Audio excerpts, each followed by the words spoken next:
Treatment আপনারা করেছেন সকাল 9টা থেকে 5টা পর্যন্ত।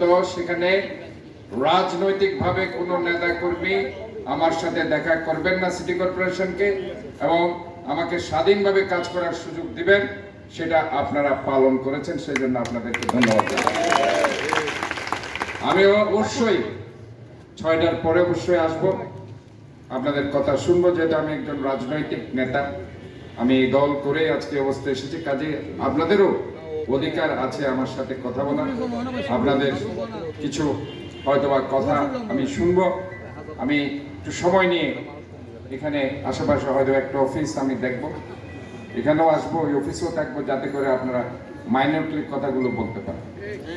কাজে চিন্তার কিছু নেই, একটু আমাকে সময় দেন, সব আমি আস্তে আস্তে গোছানোর চেষ্টা করছি।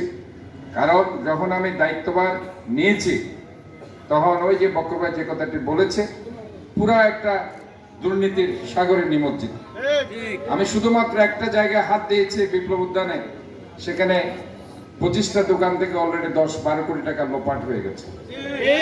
লোপাট কারা করেছে সেটা ভালো করেই জানেন, আমি নাম উল্লেখ করতে চাই না।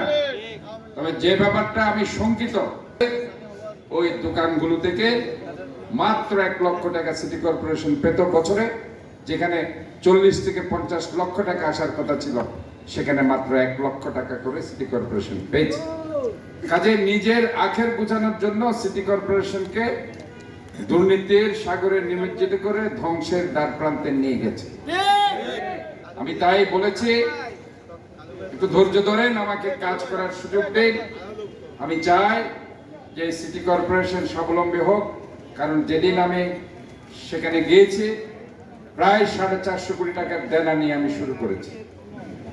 কাজেই আমি যেটা মনে করি, ইনশাআল্লাহ আল্লাহ তাআলার অসীম রহমতে, ওনার দয়ায়, আপনাদের ত্যাগের বিনিময়ে আমি আজকে আমার যে মামলায় আইনি বিচারের মাধ্যমে, আইনি লড়াইয়ের মাধ্যমে যে আইনের শাসন প্রতিষ্ঠা করে আজকে আমি যেখানে এসেছি, সেটা ইনশাআল্লাহ আমি মনে করি আমার যে নিয়ত, সেই নিয়ত আমি করেছি।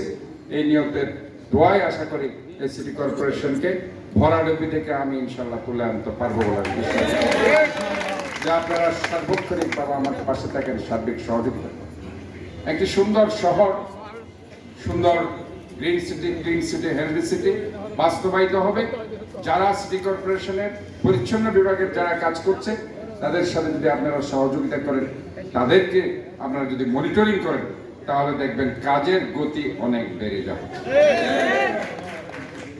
আজকে যে উদ্দেশ্য নিয়ে আপনারা প্রোগ্রামটি করছেন, বিপ্লব সংহতি দিবস, সেটাও আপনাদের জানতে হবে যে 71-এর মুক্তিযুদ্ধের যে চেতনা ছিল, সেই চেতনাকে ভুলন্ডিত করে যখন একটি দল যেখানে মনে করেছিল তারাই স্বাধীনতার ধারক ও বাহক, তারাই মুক্তিযুদ্ধের ধারক ও বাহক, সেখানে সেদিন তাদেরকে পাওয়া যায়নি বলেই শহীদ প্রেসিডেন্ট জিয়াউর রহমানের আবির্ভাব হয়েছে।